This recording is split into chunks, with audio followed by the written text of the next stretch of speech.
नमस्कार। Commodity markets और खासकर एग्री कमोडिटी मार्केट्स में पूरे साल काफी उतार चढ़ाव देखने को मिले। कॉटन के भाव 1 लाख रुपए के पार भी जाते हुए देखे तो गुआर पैक में भी हमने नियर रिकॉर्ड तेजी बनते हुए देखी। वहीं मसालों में काफी उतार चढ़ाव रहा। इन सबको देखते हुए अब आपको 2023 के लिए किस तरह की स्ट्रैटेजी बनानी है बताने के लिए हमारे साथ मौजूद हैं त्रिशल एंटरप्राइजेस के CEO and founder Rupesh Dalal, Nirmal bank commodities के VP कुणाल शाह, स्मृति कमोडिटीज की CEO एंड MD रूपा मेहता, साथ ही कॉम ट्रेंड्स रिसर्च के डायरेक्टर टी ज्ञानशेखर। आप सभी का कार्यक्रम में स्वागत है। और पीछे एक बहुत ही मुश्किल साल रहा और ऐसा कोई बहुत एश्योरेंस नहीं है कि आने वाला साल आसान रहने वाला है, क्योंकि जो रिसेशन की चिंताएं, डॉलर इंडेक्स में उठापटक, रशिया यूक्रेन की जो जियोपॉलिटिकल टेंशंस हैं वो बाजार में अब भी यहाँ पर जारी है ही। शुरुआत यहाँ पर कॉटन के साथ कर लेते हैं, क्योंकि यहाँ पर तो एक और भी बड़ी चिंता है कि अगला जो वायदा है वो यहाँ पर मौजूद नहीं है। इन सब के मद्देनजर सबसे पहले रुपेश आपसे जानना चाहेंगे, कैसे देखते हैं आप एक कॉटन के प्राइसेस को, अंतर्राष्ट्रीय क्यूज कैसे यहाँ पर असेस करने चाहिए और भारतीय बाजारों से अब क्या एक्सपेक्टेशन है? इंटरनेशनल मार्केट के क्लूज की बात करें तो डे बिफोर यस्टरडे आइस में ऊपर की सर्किट थी, लेकिन इंडियन मार्केट ने जरा भी रिएक्ट नहीं किया। मुझे लग रहा है बहुत सिग्निफिकेंट रीजन ही है। मतलब एक इंडिकेशन है कि अभी इंटरनेशनल मार्केट से इंडियन मार्केट अभी डीलिंग हो रही है। एंड इतना कोरिलेशन अभी दिख नहीं रहा है पिछले 8 से 10 दिन की अगर मूवमेंट इंटरनेशनल मार्केट और इंडियन मार्केट की देखें तो। आपने जितने रीजन बताया है कि 2023 का साल बहुत अनप्रिडिक्टेबल लग रहा है, उसमें एक और रीजन रहेगा फार्मर्स की मेंटालिटी। अगर फार्मर्स आगे क्या सोच रहे हैं, जो आज का 2022-23 का जो समझदार फार्मर्स अभी मोबाइल पे भाव देख के आइस का भाव ऊपर की सर्किट लगी है तो इंडियन मार्केट प्राइसेस भी बढ़ने चाहिए। कभी बिकवाली करके चलने में मजा नहीं है। इसी मनोवृत्ति वाले, मानसिकता वाले फार्मर्स अभी बाजार में 2022 के बाद 23 में कैसी उनकी मनोवृत्ति रहती है उसके ऊपर टोटल डिपेंड्स है। क्रॉप अभी भी बता रहे हैं कि सुपर डुपर बम्पर क्रॉप है तो प्राइसेस डाउन होने चाहिए, लेकिन एरावल्स बढ़ नहीं रही है। वही एक market millers, exporters, traders, ginners सब कंफ्यूजन में है कि आगे क्या होगा।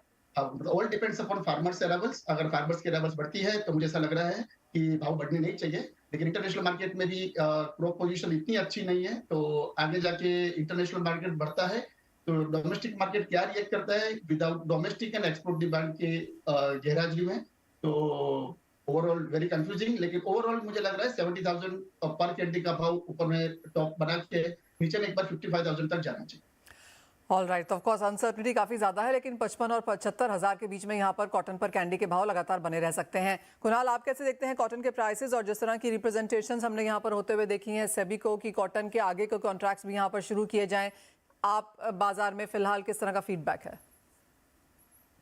Well, yes, there is constant representation और हमें लग रहा है कहीं ना कहीं कोई पॉजिटिव आउटकम आएगा। Boss every stakeholders is doing their best to convince the regulator, so that remains to be seen. और जहां तक प्राइसिंग की बात है और ट्रेंड की बात है, एक चीज बहुत क्लियर है, the demand side is not going to be as robust as it used to be, mainly because of the fears of recession in US, Europe, ये सभी जगह से। और चाइना एक रीओपन हो रहा है, उसके कारण थोड़ा बहुत सेंटिमेंटली इम्पैक्ट आया है। बट मुझे नहीं लग रहा है कि ये साल में कोई बड़ा तेजी का, बहुत बड़ी तेजी हो जाएगी, बड़ा फायरवर्क्स होगा। That scenario is still not there in the picture, so that narrative is not there. So बहुत ज्यादा तेजी 2023 में कॉटन में नजर नहीं आ रही है। रूपा, आप कैसे देखती हैं पूरा ही कॉटन सेक्टर, चाहे वो कॉटन है, कपास खली है, यहाँ पर आपको कोई टॉप ट्रेड नजर आता है अगले साल के लिए?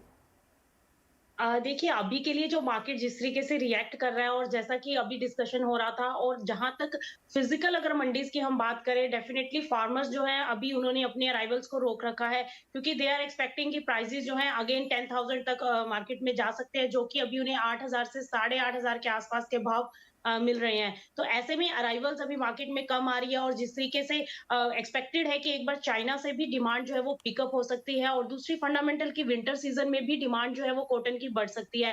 तो ये सारे फंडामेंटल्स हैं जिसकी वजह से थोड़ा सा मार्केट पॉजिटिव जाता हुआ हमें दिखाई दे रहा है। और हमें लगता है कि जिस तरीके से सिनेरियो अभी बनता हुआ दिखाई दे रहा है, प्राइसेस थोड़ा सा अपसाइड में रह सकते हैं, और स्पेशली मुझे लगता है कि बिनोला कल हो सकता है कि आपको जनवरी के मंथ में एक अच्छा रिटर्न देता हुआ दिखाई दे। तो अभी के लिए जो बिनोला कल 2700 से 2800 की रेंज में ट्रेड करता दिखाई दे रहा है, उसमें हम एक्सपेक्ट कर रहे हैं कि प्राइसेस आगे चलकर 3,000 तक की अपसाइड मोमेंटम दिखा सकते हैं। ये श्योर है कि बहुत ज्यादा अभी फिलहाल मार्केट में तेजी एक्सपेक्टेशन नहीं है, लेकिन हाँ, स्टिली अभी शॉर्ट टर्म में थोड़ा सा प्राइसेस जो है वो तेजी की तरफ ट्रेड कर सकते हैं।